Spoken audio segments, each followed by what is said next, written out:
যে সমস্ত মা বোনেরা আল্লাহর দেওয়া নেয়ামত অসুস্থতার কারণে প্রত্যেক মাসে এই রমজান মাসে রোজা রাখতে পারছে না, কিংবা শবে কদরকে উদযাপন করতে নিয়ামত নিতে পারছে না বলে মন খারাপ করছেন, সে সমস্ত মা বোনদের উদ্দেশ্যে আমি অদম অযোগ্যের ছোট্ট একটি বার্তা।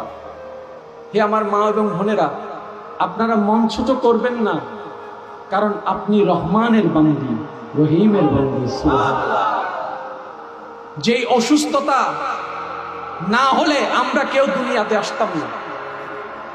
মনে রাখবেন আমার মা বোনেরা, এটা আপনি অসুস্থ হননি, আপনার রব দয়া করে আপনাকে অসুস্থ করেছেন।